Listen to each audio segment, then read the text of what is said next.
que possa ser uma manhã abençoada. Se não fosse a Amanda, ia ser muito difícil de dar a lição 14, com certeza, que a lição 14 fala de saúde mental, é muito próprio de psicologia. A Amanda teve que acordar às 4 da manhã para poder vir para cá, que ela estava em São Patrício, ela pegou um ônibus lá, Aleluia, para cá, bem direto, né? Então, também, você é um orgulho para mim, te admiro, né? E é uma honra poder estar ao seu lado, ser seu esposo, né? Ver sua dedicação, seu esforço em todos os momentos, você não mede, né? Então, eu te agradeço por tudo e por estar sempre do meu lado. amém. Nós vamos começar cantando um hino. Quando eu comecei a estudar sobre a lição 12, em 1 Timóteo falava aqui no versículo 17: Ora ao Rei dos séculos, imortal, invisível, ao único Deus, seja honra e glória para todos sempre. Amém. E nesse momento eu falei, rapaz, esse versículo aqui tem a ver com o hino, né?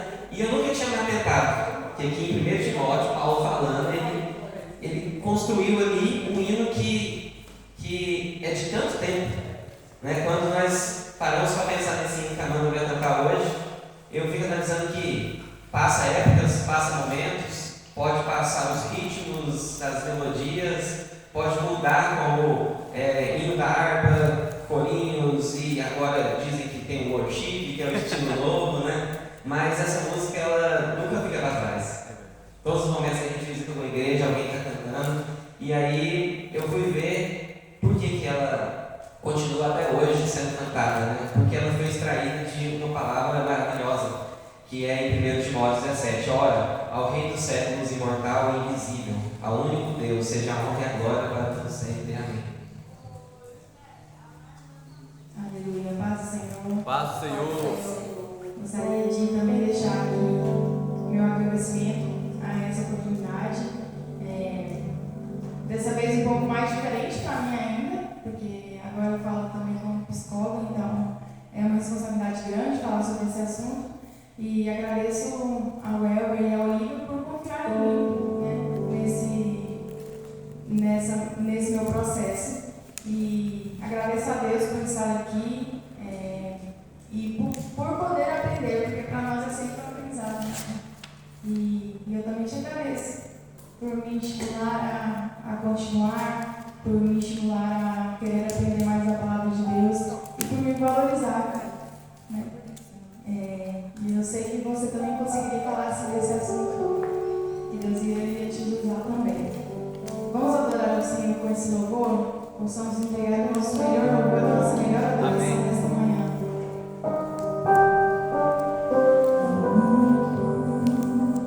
Que é digno de receber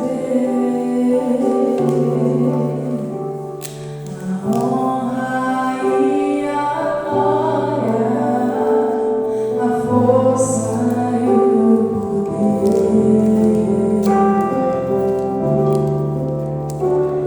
Ao Rei eterno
Consagramos todo nosso ser a Ti. Aleluia. Nós consagramos, Deus. Glória a Deus. Aleluia.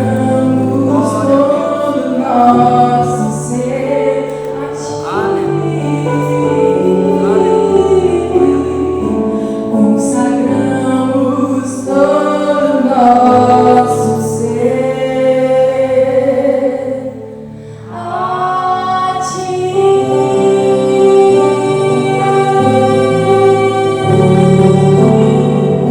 Glória a Deus. Aleluia.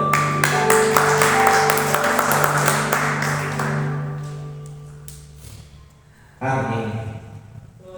Agora faz muito sentido esse versículo, né? Agora sim. Então, quando a gente vê, que maravilhoso. Eu não sei quem que fez criou esse corinho, né? E a letra, mas ele soube realmente extrair a perfeita adoração relacionada a esse versículo aqui. E a nossa lição 12, ela começa falando, nós vamos passar pela ordem mesmo, 12, 13, e após a Amanda vai finalizar com a 14. A 12 é o verdadeiro discípulo promove o crescimento de outros discípulos. Então, claramente aqui mostra o incentivo de nós corrermos atrás e não buscarmos apenas a nossa salvação, buscarmos apenas o nosso, mas sim preocuparmos com a pessoa do lado, preocuparmos com o vizinho, com a pessoa do nosso trabalho, né? A gente buscar o crescimento de outras pessoas também, né? Fazer novos discípulos. Então, basicamente, que essa lição ela vai trabalhar muito sobre isso. E começa aqui com o tópico 1, que é credenciais bíblicas do discípulo cristão. E aqui fala no começo: Paulo sabia da necessidade de formar discípulos fortes, assim como ele acabara se tornando a ponto de ser evangelizado, de ter evangelizado parte da Ásia, chamada de Ásia Menor e da Europa. Paulo deixou de ser religioso para assumir o papel de apóstolo dos gentios. E aqui embaixo fala: a fim de cumprir a missão de receber de Jesus, o apóstolo escreveu cartas pastorais com credenciais para a formação de outros discípulos. É interessante a gente analisar um pouco da vida de Paulo, porque Paulo, primeiro, ele era perseguidor. Então, ele era contra o que depois ele começou a viver. E chega um momento na vida dele que ele percebe que ali não era o lugar dele, não era o que ele precisava fazer. E ele estava do lado errado dessa guerra. E que se ele continuasse desse lado, ele iria perder. E é onde que ele começa ali e fala: não, eu preciso ser diferente, eu preciso de ser, na verdade, um pregador do Evangelho, eu preciso de criar discípulos fortes, como eu sou forte também. Né? Então, naquele momento, ele começa ali a visitar as igrejas e começa a criar igrejas, criar discípulos. Né? Ele faz muitas cartas direcionadas para as igrejas, para discípulos. Eu acredito que são 13 cartas. Acho que é a média de 13 cartas que Paulo fez, distribuindo ali para Coríntios e para Filipenses, Colossenses. Então, são várias cartas. E cada carta tinha ali um dever próprio, tinha um ensinamento, tinha algo falando sobre fé, algo exortando, algo que era necessário, né, instruindo aqueles discípulos. Então, Paulo foi uma peça muito importante ali na igreja primitiva, para que ele pudesse ali fazer e criar, reerguer esses discípulos. E talvez até os discípulos antes, ali que vieram após a morte de Jesus, eles ainda estavam ali meio receosos e, cara, Jesus morreu e agora o que a gente vai fazer, como que vai ser? E Paulo ali, ele vem para criar esse diferencial, ele vem com força mesmo e falando: não, gente, nós temos que ser fortes, nós temos que correr atrás. Né? Eu era uma pessoa que era contra vocês e hoje eu entendi que eu estava do lado errado e hoje nós precisamos de fazer as coisas certas, para que lá no futuro exista ainda discípulos, como somos nós hoje. Então eu acredito que se nós estamos aqui hoje, se existem igrejas de pé até hoje, né, é a partir do ensinamento que começou ali também com Paulo. Paulo trouxe essa garra, trouxe essa força, né, trouxe o alvo que era Cristo. Então essas cartas que ele gerou são muito importantes. E quando nós falamos de credenciais bíblicas para um discípulo cristão, nós falamos aqui de 3 aspectos. O primeiro é confiar nas Escrituras, o segundo vai ser dependente de Deus, e o terceiro é tornar-se forte. Então, se nós formos falar aqui, o que eu preciso de ser para ser um discípulo bom e um discípulo que ainda promove o crescimento de outros discípulos, nós podemos ressaltar esses 3 aspectos: confiar nas Escrituras, depender de Deus e ser uma pessoa forte. E no primeiro, tópico 1.1, fala assim, confiar nas Escrituras. O termo confiar no grego é argio, se eu estiver falando certo, argio, que significa ter muita coragem, ser de bom ânimo, ser ousado. Eu achei muito curioso isso aqui, porque quando nós falamos de confiar, nós só levamos em termo o ato de acreditar em alguém. O ato de, nossa, eu preciso de acreditar em algo, eu preciso de confiar naquilo. É interessante que quando nós olhamos aqui no termo grego, fala que é muito além disso, é ter muita coragem. Confiar significa ter muita coragem. Confiar significa ser ousado. E tem momentos na nossa vida que a gente deixa de ser ousado. E aqui fala ser ousado, ou seja, confiar nas Escrituras, é a mesma coisa de falar ser ousado nas Escrituras. Então, é ler o que a gente passa aqui, ó. Eu passei essa semana dando uma estudada sobre a lição, sobre as partes, mas será se tudo que eu estou lendo eu vou usar amanhã de ousadia, aonde eu estiver, para criar novos discípulos, para crescer novos discípulos, para me tornar um melhor discípulo? Eu vou ser ousado para pegar essa palavra e utilizar ela com garra e com força? E isso que aqui Paulo falava muito, né, que nós precisamos de ter coragem, nós precisamos de ser ousados, nós precisamos de levar a palavra, mas com ousadia, com força. E não só a palavra, eu queria trazer isso aqui para mim também para a nossa vida, para o nosso dia a dia. Porque tem momentos na nossa vida que a gente se sente para baixo, a gente se sente estagnado, parado. E nesse momento a gente fala, mas e agora? O que vai proceder da minha vida? Seja em estudos, seja no meu trabalho, seja no meu dia a dia, na minha família. Parece que tudo está parado, parece que nada está evoluindo, parece que nada sai do lugar. E aí aqui Paulo fala muito claramente, confia, que é o que? Seja ousado. Tem momentos que a gente precisa de confiar, a gente precisa ser ousado, a gente precisa de confiar no nosso potencial, a gente precisa de acreditar o que Deus colocou nas nossas mãos. Então, às vezes, Deus te deu uma habilidade e hoje você ainda não conseguiu sugar tudo que essa habilidade que Deus te deu, você não conseguiu sugar tudo dela. Então, eu vi uma vez um cara falando num vídeo, ele falando, você precisa de descobrir as suas habilidades, os seus pontos fortes e poder trabalhar eles na sua vida, no seu cotidiano. Às vezes a pessoa escolhe algo e quando ela vai perceber, ela fala, cara, esse aqui não é o meu dom, não é o que Deus me proporcionou, não é o que é para eu fazer. Deus, o que eu preciso fazer? Deus, o que você me deu de habilidade para eu poder usufruir do máximo do que o Senhor me deu de potencial? Então hoje nós precisamos de ser pessoas ousadas na nossa família, para a gente cuidar da nossa casa bem. Nós precisamos ser ousados no nosso colégio, na nossa faculdade, para quem estuda, no nosso trabalho. Nós precisamos trazer essa inovação, esse diferencial. Se hoje nós queremos crescer, evoluir e não ficar parados, seja aqui na igreja ou seja em qualquer área da nossa vida, nós precisamos de confiar, nós precisamos de ser ousados. Então isso é o que traz aqui esse ponto 1.1, que é confiar nas Escrituras. E mais para frente, no ponto 1, fala assim, para ter coragem, ânimo e ousadia, um líder deve confiar na palavra de Deus. E é interessante porque muitas vezes a gente lê, a gente passa aqui pelos versículos e é como se a gente estivesse lendo apenas uma história, algo que, ou talvez um conto, algo que não aconteceu. Porque talvez se a gente lesse de uma forma que a gente entende que aquilo não é um conto, mas sim é algo que aconteceu no passado, a gente entende que hoje isso pode também acontecer. Então, se antigamente existia milagres de curas, de salvação, de mudança de vida, de pessoas que estavam no meio da morte e conseguiam voltar, pessoas que estavam mortas e ressuscitaram, eu tenho certeza que hoje isso pode acontecer também. Mas nós precisamos de confiar na palavra, nós precisamos de acreditar no que Deus deu para a gente. E quando fala de confiar na palavra, a gente entende que nós precisamos de levar isso. Mais para frente fala assim, as maiores lições sobre o discipulado foram dadas por Jesus aos 12. E é interessante porque Jesus, ele criava as parábolas para as pessoas, mas para quem que ele explicava muito bem as parábolas? Para os discípulos. Então ali ele levava algo diferenciado, filtrado para os discípulos.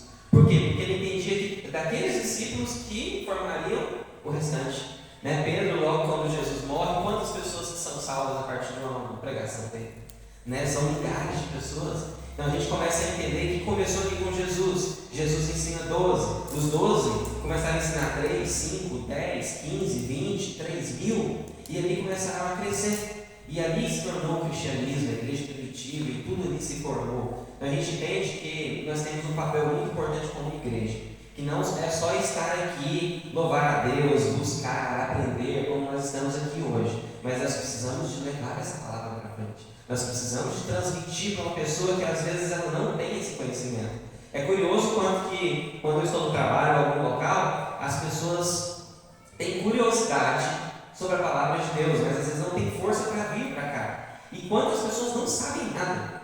Se você falar algo que não está na Bíblia para eles e contar ali com firmeza e explicar para eles que está na Bíblia, eles vão acreditar. Para você ter ideia, tanto que essas pessoas são frágeis em relação à palavra. São pessoas que estão sedentas e precisando de uma palavra no momento correto. Às vezes, o momento oportuno é a gente aproveitar, mas nós não podemos deixar essa oportunidade passar. Então, que hoje possa ser um dia de mudança para nós. Se hoje alguém de vocês não tem levado essa palavra para frente, não tem transmitido isso para outras pessoas, tente. Que seja um Jesus te ama, Jesus está do seu lado. E eu não digo de algo de você estar lá no ônibus, no eixo, que você está pegando o ônibus e começa a pregar a palavra lá no ônibus, não.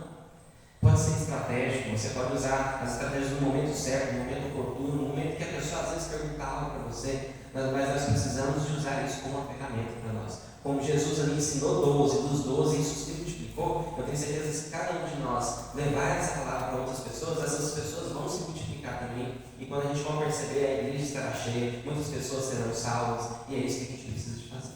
Amém? Amém.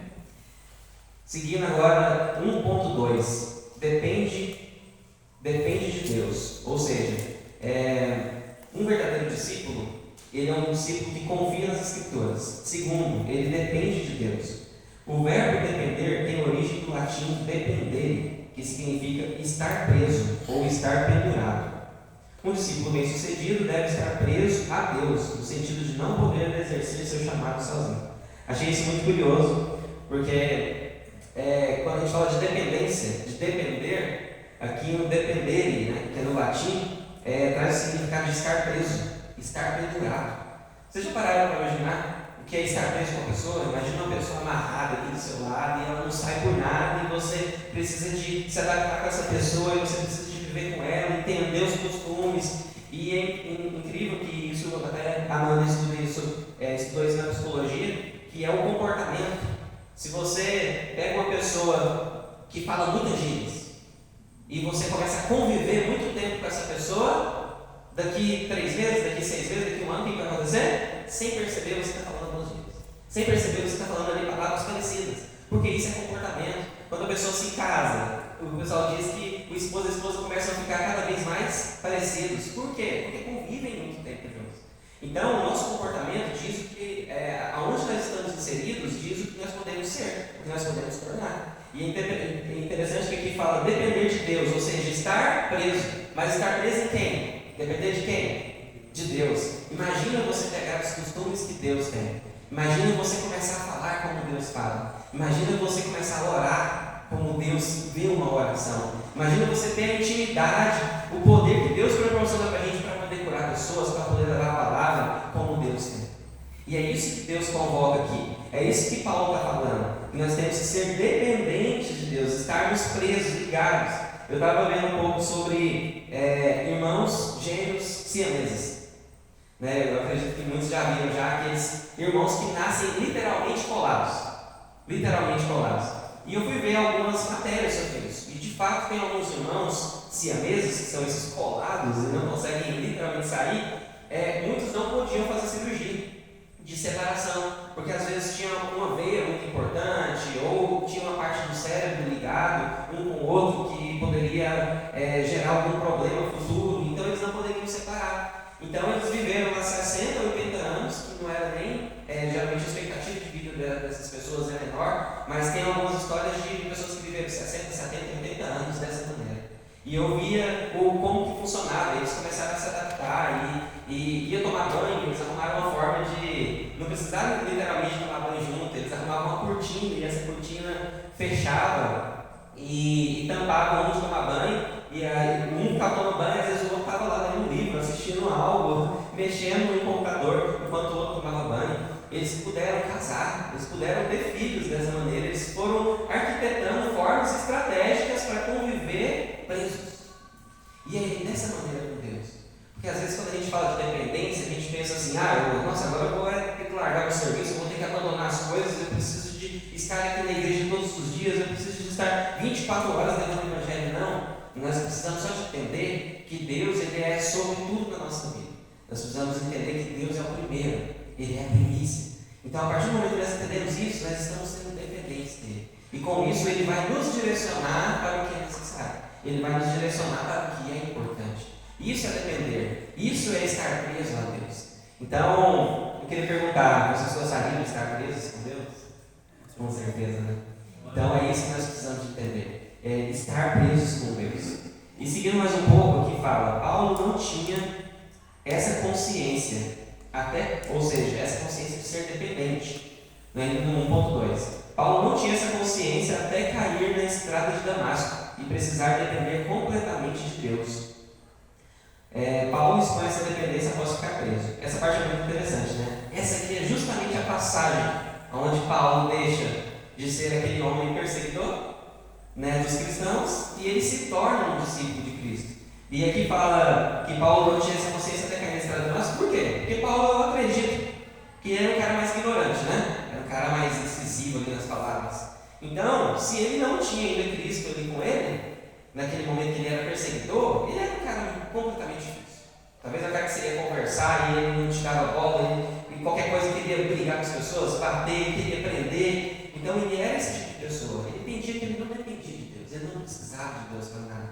Mas nesse momento aqui, nessa estrada para Damasco, eu acho que Jesus viu algo diferente. Ele falou, rapaz, esse cara aqui, se eu trazer ele para o meu lado, o cara vai fazer a diferença. O cara vai criar discípulos fortes. Ele vai criar muito, vai multiplicar. E nesse momento ali, Jesus testa ele, né? Então quando ele está na estrada, um resplendor, uma luz baixa ali, ao ponto de Paulo ter que fechar os olhos. Ele não consegue mais ver aquele naquele momento. E aí, quando Paulo pergunta quem que é, ele fala, no momento era Saulo ainda, né? Ele pergunta, fala, quem que está comigo? Aí Jesus fala, sou eu, Jesus. E aí Jesus ele pergunta, por que me persegues? Porque se você persegue os cristãos, você está me perseguindo. Por que me persegues? Você precisa estar do meu lado. E naquele momento ali, Paulo reconhece a dependência de Deus. Ele fala assim, então o que o Senhor quer que eu faça? E ele fala, agora você vai lá para Damasco lá e espera que eu vou te dar ordens. A partir daquele momento ele fica cego por 3 dias, ele não consegue ver. Ele abre os olhos, mas não vê ninguém. Naquele momento ele não come, nem bebe nada. Ele fica 3 dias sem beber, sem comer. Ele fica 3 dias sem ver. Ele entende a dependência de Deus. Ele entende que se Deus quer colocar algo, Ele coloca. Mas se Ele quer tirar, Ele também tira. Quando nós conseguimos entender a dependência de Deus, é o momento onde as coisas começam a evoluir na nossa vida.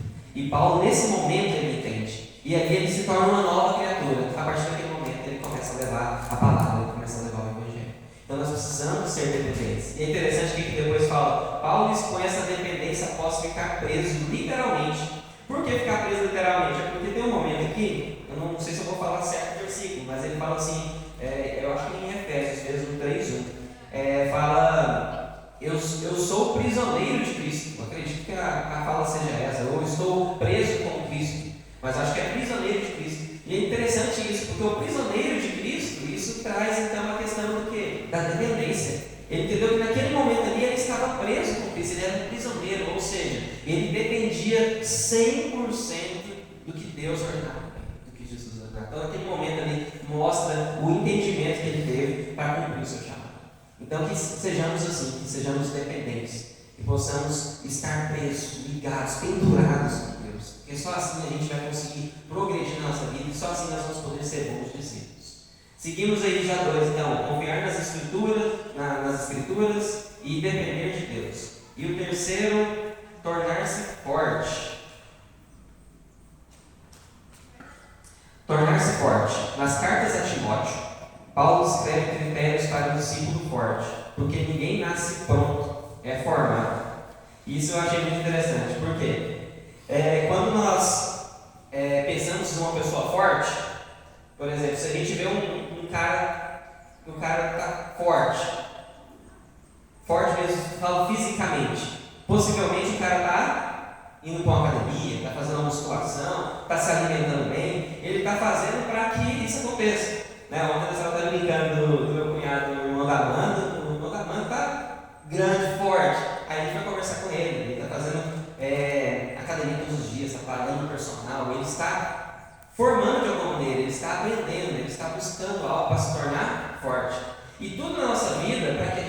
se tornar forte, nós precisamos de buscar, nós precisamos nos formar. Então isso aqui fala, ninguém nasce pronto, é formado. Então é interessante quando eu vou dar aula para alguém de música, as pessoas falam assim, Tiago, qual que é o mais difícil? É o teclado? É o violão? Ou quando eu vou começar a dar aula de teclado, a pessoa fala, Tiago, o teclado é difícil? Eu falo, cara, no começo é difícil, mas hoje para mim se tornou fácil. Por quê? Eu me formei nisso, eu me capacitei, eu busquei. E é interessante que na nossa vida nós só vamos buscar ao longo do dia a dia pessoas fortes para nos ajudar em algo. Pensa assim, você está com uma doença e você precisa de fazer uma cirurgia. E a cirurgia ela tem 50% de chance, seja de você morrer ou de viver, 50% de chance. Aí eu te pergunto, você vai confiar numa pessoa que é formada e pós-graduada, doutorado numa área da medicina, ou você vai confiar numa pessoa que não se capacitou e não aprendeu? Então você vai sempre confiar na pessoa que é forte, que é a pessoa que buscou. Se você vai pegar um avião para fazer uma viagem, você quer que seja um piloto para levar esse avião, um cara que se capacitou, que se formou para aquilo. Porque imagina um cara que só dirige um carro, pegar um avião para levar. Entende? Então nós precisamos de nos capacitar. A gente precisa de entender que a vida é feita de pessoas fortes. Mas pessoas fortes, elas não nasceram fortes. Elas buscam isso no dia a dia. Elas vão buscando isso. Então existem habilidades dentro da gente que a gente nem acessou ainda, porque a gente espera que seja para ontem. Então às vezes existe uma habilidade de você, algo às vezes, isso já aconteceu com a gente, né? A gente questionar, nossa, mas que habilidade que é nossa? O que Deus nos chamou para fazer? Às vezes a gente se questiona assim, fala, o que Deus tem para mim? O que Deus me capacitou para fazer? E aí às vezes a gente não entende que não é o que Deus trouxe para a gente, mas o que a gente pode criar com os instrumentos que Deus deu. Então a gente precisa de ir formando, a gente precisa de ir capacitando. Hoje eu toco instrumentos, mas eu comecei lá com 10 anos de idade, então eu fui evoluindo, eu fui crescendo ali. Em todas as áreas da vida de qualquer um de vocês, se você for analisar o que está sendo bem sucedido na vida de vocês, não foi algo que começou ontem e hoje é bom. É algo que vocês entendem que foi se formando. Então a gente entende que tem muitas habilidades que estão dentro de você aí, que nem foram acessadas ainda. Por quê? Porque nós queremos isso para ontem. E nós precisamos entender que é um longo prazo. E o tempo passa rápido. Eu lembro quando a Amanda começou a estudar psicologia. Parece que foi ontem. Para ela foi uma eternidade, que ela sofreu lá para estudar aos 5 anos. Mas